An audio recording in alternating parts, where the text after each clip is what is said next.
You learn something every day. How to drive a John Deere tractor is not now beyond me. Yeah, I don't think that's still beyond me. I haven't added that to my list of No, things. I mean, I literally had to go to YouTube, and I'm not exaggerating. The tractor was in the garage, and I'm like, I might just drive through the end of the garage. I better figure out what these four pedals are for, because one of them's not gonna. One of them's for stop, and I don't know which one it is.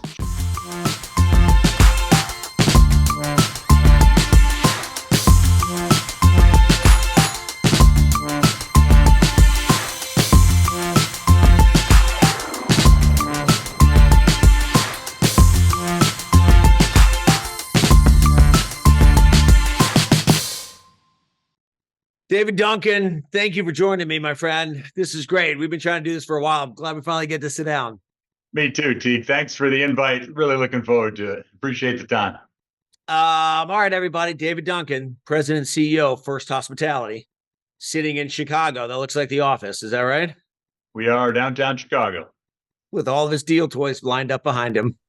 Some deal toys lined up behind. There's a whole plaque, whole bunch on the other side.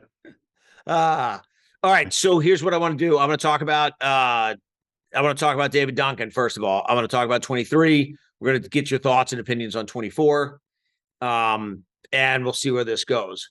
But you've had a long, illustrious career. But first, I want to know. I think everybody needs to know, who is David Duncan and how did he end up in this crazy hospitality space? So where are you Uh, from? Where are you born? Where are you raised? Give me the home. of those three topics, my least favorite is who's David Duncan, but I We know, appreciate we know. I get that a lot. I appreciate that. So I am a kid from the Midwest, grew up in Kalamazoo, Michigan. My family has been there literally for generations. Since college, I went to school in Kalamazoo at Western Michigan. Since then, I'd been gone from the great Midwest, living on the East Coast and West Coast for literally 30 plus years. Never planned to move back to the Midwest. Not that I didn't love it. I just was sort of living in big cities and didn't think I would necessarily head back this way. First Hospitality was the reason I moved back to Chicago, and that's sort of the round trip. I lived in Denver, Los Angeles, Boston, 20 years in New York. My kids grew up in Connecticut, and as they gone off to college, we become more mobile. So here we are in Chicago. So how many kids? Three? Three kids. Living all Proud over. father of triplets, two boys and a girl. Oh, nice. Good for you. You know, Good for you. Back in the day, that's tough. So what? Give me a first job. I need the first job. I mean, I know your long, illustrious career at Denahan and all like, but first job. first real job was driving a truck in my family's business. First job out of college was actually a an accountant in a CPA firm in Denver, and then a firm called Kenneth Leventhal in Los Angeles. Okay, so you're doing the accounting thing. Yeah, Around. so accounting and consulting. So the first 10, 12 years of my life. So why from finance to hotels? I always loved real estate. I'd always been, predominantly focused on real estate. The firm of this consulting firm, Kenneth Leventhal, was a real estate consulting accounting firm.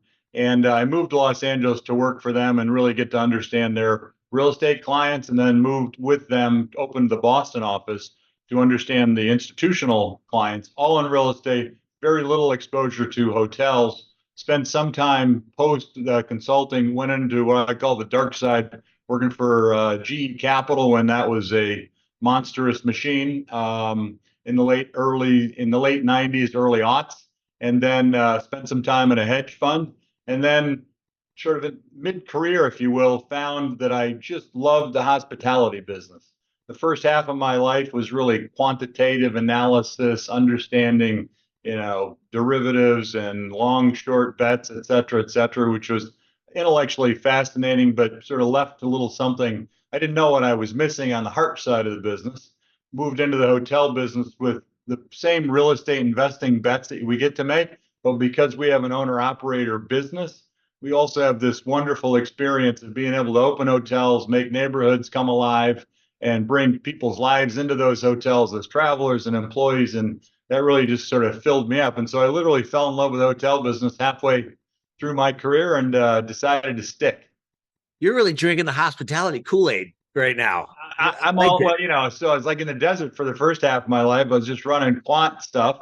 And then, you're right about that. The hospitality thing is it's compelling, and All right. I love the industry. So how and when 2018? But how'd you meet Steve Schwartz, founder of First Hospitality? How'd you meet Steve and agree to come join him?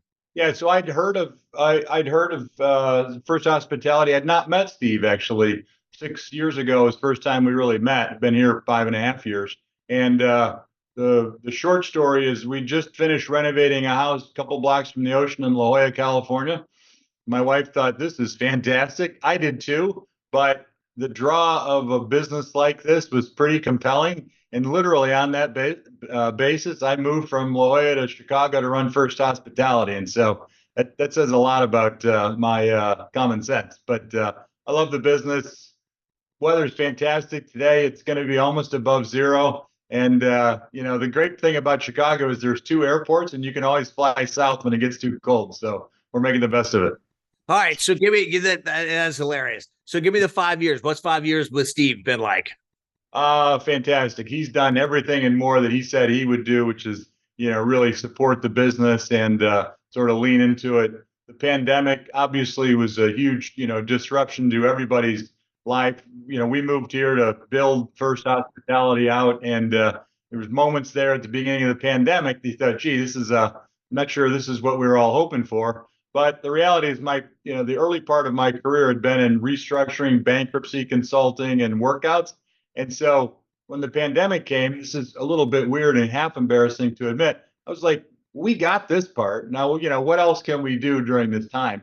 Because I literally had worked out every major developer in the US, going back to the 90s. And so we made a couple of decisions then, which is we're going to be in this business for another 40 years, and we're going to behave honorably no matter what happens in every situation. We didn't have to give any assets back. We retained all of the executives or team above property and really lean into how do we take advantage of this very unfortunate downturn to build the back office of First Hospitality, get the ship right for the next, voyage, if you will. And on that basis, we've been able to roughly double the size of the portfolio since over the past 5 years. And so that COVID thing, that pandemic thing, was sort of a blip and a slowdown, but working with Steve's been fantastic, and we've really never looked back or hesitated on what we're trying to do.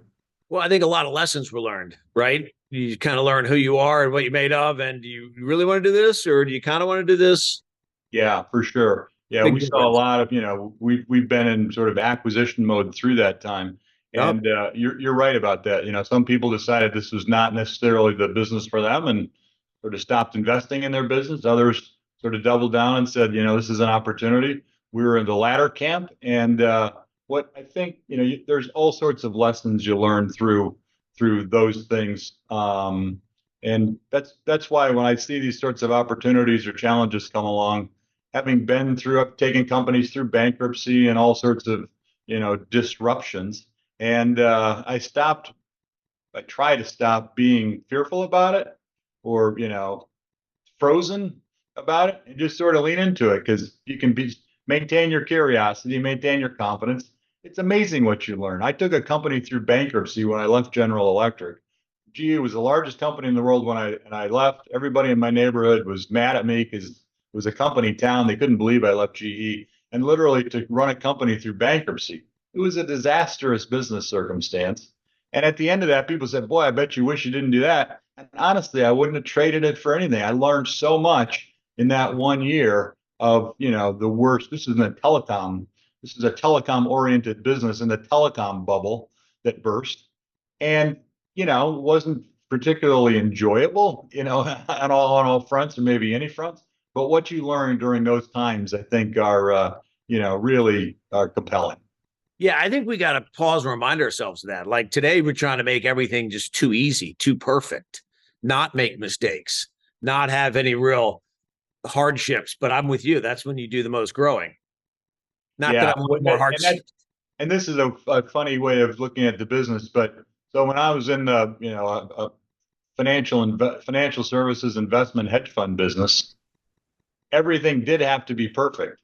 A structured real estate or investment product with hedges and all these things around it, like there was zero room for any error. Like the thing had to survive on its own, on a piece of paper, intellectually pure. flip that over to the hospitality business, things go wrong every day.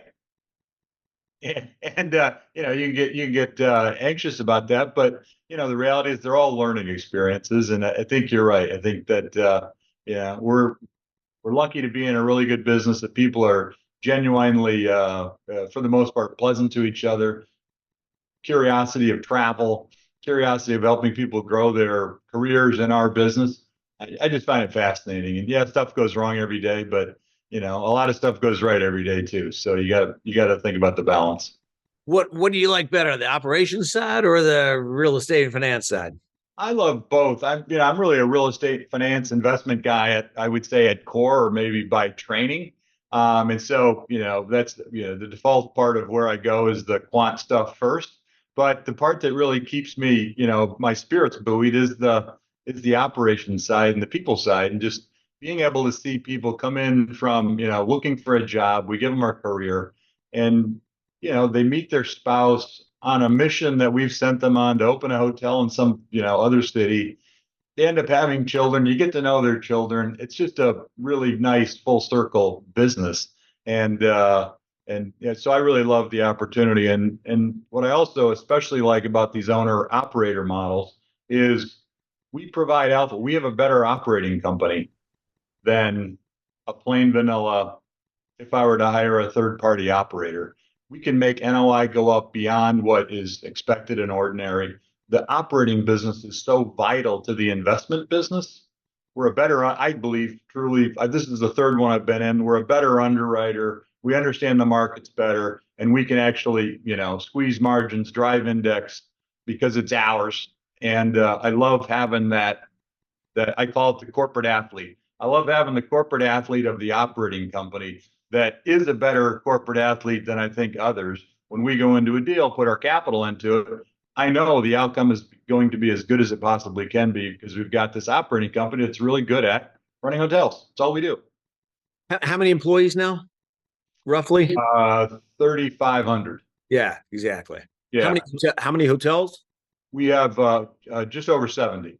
Yeah, And yeah. so just over 10,000 keys, just over 70 hotels, a whole bunch of people. And that part of the business is interesting it's a 24/7 business. And things go right every day and things go wrong every day. And you just hope that, we've inspired the team on the ground to do the right thing. So the Uh, mission. Talk to me about a big deal last year for the industry, but the acquisition, if I may, merger of Hostmark.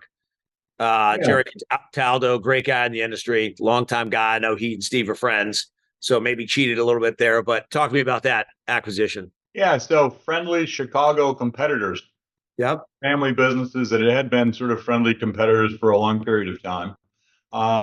We had, as an extension of sort of the mentality coming out of the pandemic, looking to grow the business. We're looking to acquire real estate and maybe acquire other operating companies if it makes sense. And we looked at 10 or 15 other hotel operating companies for acquisition. And the deal with Hostmark was, ostensibly, I'm going to call it a no-brainer, which is a funny way of saying it, but very similar company, same town. Jerry was interested in, appreciated the benefits of the investments that we've made in our infrastructure and our business and the business plan that we had laid out, fundamentally as First Hospitality. And so we joined hands. We acquired Hostmark. The majority of the Hostmark employees joined First Hospitality, and we're off to the races. The if you're going to call it sort of an integration, that's done as of December 31st. Everything is, sort of in the rearview mirror, and we're all operating as one. We added a portfolio that now includes, beyond the Midwest, from First Hospitality, pre-acquisition of Hostmark. We're now in California, Texas, and Florida. And for the growth of First Hospitality, the platform, it's really nice to be, in those smile states. And we'll find additional growth opportunities in all of those markets. And the team's all behaving well, and really it's been a nice outcome for both of us. Yeah, let's dive into strategy, 2024 strategy. But do you think you're going to start growing in those smile states, or are you going to stay close to Chicago, or where do you think the opportunities are? I think we've been really focusing the majority of our acquisition efforts and we grow in two or three ways. We grow in three ways, channels, right? We can buy another operating company, we can buy real estate, or we can take on third-party management. And so the geography will depend on where those opportunities come. On the acquisition side, we're pretty agnostic. We're looking at things in slower growth markets if it makes sense, as well as those smile states. And so we're principally focused on full service, soft branded hotels, 200 keys or above, vibrant restaurant and bars. We lean into that side of the business, have a very capable team that runs the restaurant and bar side of the business.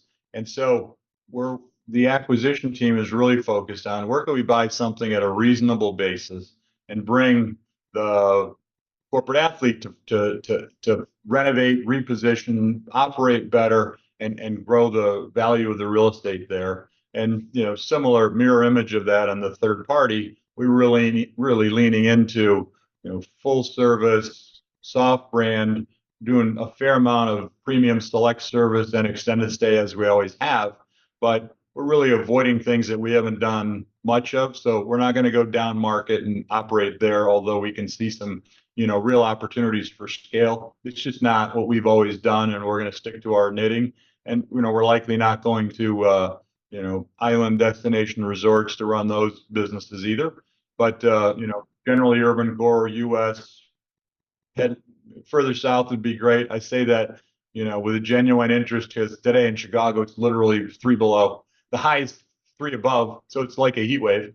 We're going to the other side of it. But in terms of, that's obviously where the economic growth is happening. And so I think the vast majority of our opportunities will be in those smile states on both the acquisition side and third party business side. Does it make you miss your house in La Jolla? Yeah. It's just another reminder of how I just have to apologize to my wife for doing that to her. Yeah. 5 years from, And so the good news is we're great partners, and we both come to love Chicago. We love to make fun of the horrible weather, but it's a great city. We live in the city. We can walk to work. It's got a lot of stuff going for it. On day, weather and today isn't one of them, but it's got a whole lot of other things going for it. I mean, I won't ask you how long are you going to keep doing this. That's the question your wife asks. Honey, when can we retire? When can we move? Yeah. Well, no, I'm gonna with the help of medical science, we're all gonna live till 100. I don't have a lot of other good hobbies. I mean, I literally lived in La Jolla. I learned to surf. We had a golf course management business, and we're buying coastal California real estate. It wasn't a bad setup, but I'm a deal guy. I like to grow and build things. I'm gonna live till I'm 100. I don't know what I'm gonna do for another 40 or 50 years. So this is the real answer, and I love it, which is fine. When I stop loving it, I'll stop doing it. I hear that exact same speech a lot. So we either need hobbies or I don't know what we need, but everybody says maybe our head examined, but it is what it is. I love it. All right, so let's go to 2024. Give me some predictions. What do you think is going to happen in this joyous year ahead of us? Yeah, the crystal ball is broken, is what I've discovered, because for 2 years I've said there's going to be some good buying opportunities. The reality is there's so much capital on the sidelines, and I'll call it technology. I really mean thoughtfulness of deals and structures. With all that capital available and it leaking into MEZ, PREF, and other structures, it is a fundamental buoy to real estate values, right? As separate from the economy and high interest rates, there's a lot of capital out there. And so I don't think we're going to find, severely discounted buying opportunities. I think we'll find good buying opportunities, presumably at a discount to replacement cost in a whole lot of different places. But I think as our current prediction is, as rates, they don't have to go down a lot, but they have to stop. They have to stop the nonsense of it is going to continue to go up. And I think over the next 3 to 6 months, I hope, I probably shouldn't say I hope, you'll see rates starting to settle in and a little better visibility to a steady state. That's the problem, as you know, in the real estate business. At some point in my career, 6 and 7% interest rates were normal. Nobody thought anything about it, and that's what you did. Everything was traded on that basis. And then when interest rates were zero, nobody thought anything about it. Everything was traded on that basis. We just need some level of stability, if you will, in expectations. It feels like that's coming around. It's interesting. It's the tale of two cities. On the op, we just finished budgets for 70 some hotels, and last year we had underwritten, over 100 deals to try to buy, and the operating fundamentals in almost all of the markets we're in are really strong on a relative basis. RevPAR is going to grow 4, 5, 6, 8%, depending on where your hotel is and what the position is. More if you're repositioning it. And labor is challenging. It's a huge challenge, but it's manageable. And so the NOI forecast, I think, is pretty strong for the the current future as best we can see it. The ability to add hotels through new construction is at historically low levels, as we know it.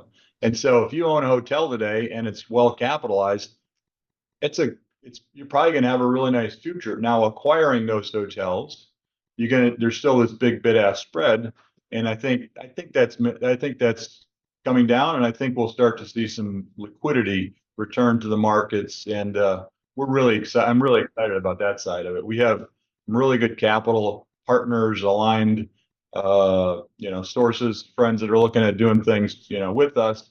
We got a really good operating company. Got now a big enough portfolio to see many other different markets. And so we're going to be really patient. I tell you, we've literally not acquired a hotel in over a year. And that's, I wake up every morning convicted that those are the right choices. And then at about noon, you think, man, that's not very rewarding.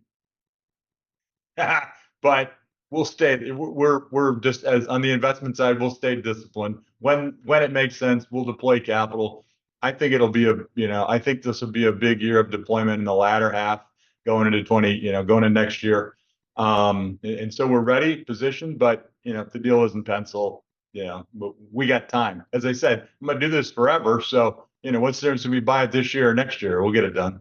All right, I'm going to write you down as an optimist, and that this is going to be one of the busiest years you've had on record. I think that I believe that to be true for many levels, many different reasons. The economy generally is what I would say, and then the platform that we've built and the sort of momentum that we have. I think that's really going to continue to help us grow materially. So I'll echo, just if I may, from our standpoint, our pipeline's as busy, as full as it's ever been. I mean, very, very full pipeline. Yeah. I'm optimistic we can get it done. We'll see. It still feels more of the onesie twosies instead of the big portfolios, but actually the big portfolios are starting to have some traction. So yeah. And so, we've seen, one obviously very big trade, with Hersha in the last half of last year, fourth quarter. That was a big number. We had, we looked at that. We had a very similar opinion of value. And so, it's fascinating to see that, but it's just so much easier to get $30 million, $50 million deals financed, at this point. And so one of the things I would ask you and your team is to just lower the expectations on the seller side.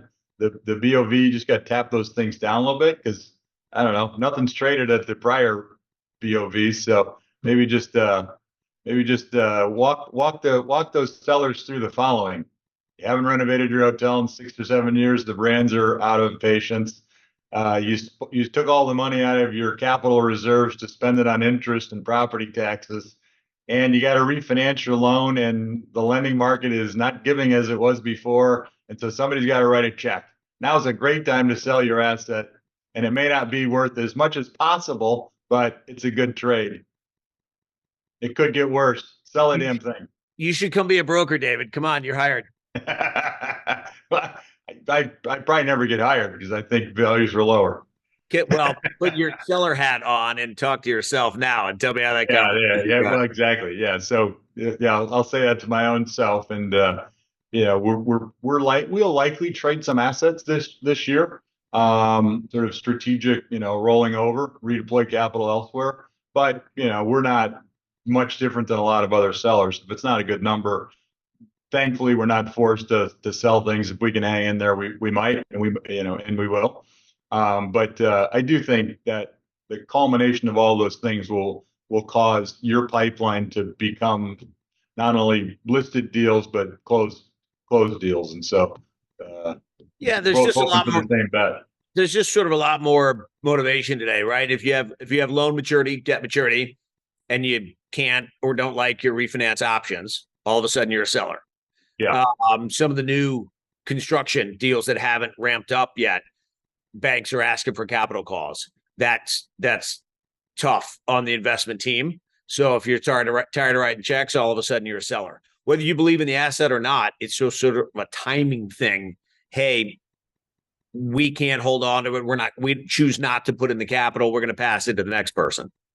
Yeah, and I think if you break it down, right, at the operating side, most markets, Right. RevPARs above 2019 levels, NOI Right. probably approaching or eclipse 2019 levels. If you're a seller, are you going to wait for it to go up further?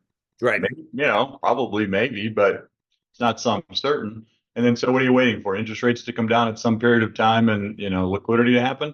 It's less clear that now is it's more clear that now would be a better time to be a seller than it was over the last couple of years. And so I think those urgencies and then sort of clarity in the markets should provide some liquidity. Yeah, we would argue, and I know it depends, this is macro, but I would argue that values are up today over where they were 3-6 months ago. So they may have been down, I don't know, 30-40%. Now they're only down 15-20. They're still down. They just are. And obviously some markets are flat and some markets are down significantly more. So very much a market by market, asset by asset. It depends. But if previous, last 6 months, it was a 10 cap, no one's selling at a 10 cap. You just don't have the seller. Even if the math says that, it's a no trade. Yep. Now we're getting back up, I would argue, into the 8s. Interest rates coming down. People have some visibility. They have some clarity. Knock on wood that there aren't major black swans, major catastrophes. People have clarity. So I think more deals are going to get done on both sides. Both sides. Yeah. No, I hope you're right. We're looking forward to it. All right, David, this is fantastic. I'm going to leave you with, or want you to leave me with one sort of optimistic statement about the world, about where we're headed, about the future. Since you ended on that, let's hear it. Yeah, well, I mentioned to you before we started this. I'm from the great state of Michigan and a diehard fan of the Michigan Wolverines, and so that is buoying my spirits materially. I do believe the GDP of the Midwest, or at least the state of Michigan, has gone up because of the joy it's brought to the whole place. So that's buoying our spirits socially. And then on a go forward basis, I think First Hospitality is in the best shape it's ever been. And whatever comes in the market, opportunities, upside or downside, we're really well positioned. And so on that basis, I'm really excited about our prospects going into the rest of the year. And it's it took me a long time, couple of decades, to find the industry that I love, but I found it. So I feel like I'm one of the luckiest guys around. No, listen, Steve and the rest of the team, they're very lucky to have you. You're a great leader, enthusiastic, positive. You're the right man for the job, so stay that way. Congratulations to your Wolverines. If Michigan could do it, anyone could do it. Is that the? Well, I'll take that, and it's the beginning of a dynasty. I'm going with that. Sure it is. I'll back that. We'll let's see. Big playoff next year. David, thank you. This is fantastic. Appreciate the time. And thanks for having me. I really appreciate it. Wonderful to see you. You do a great job with this program. And so keep doing it. You're fantastic, and I appreciate the time on it. We have great people in the industry. It's my privilege to show them to everybody. Nice. So, appreciate it. David, thanks. You're the man. All right. Thanks a lot, buddy. Talk to you soon. Bye.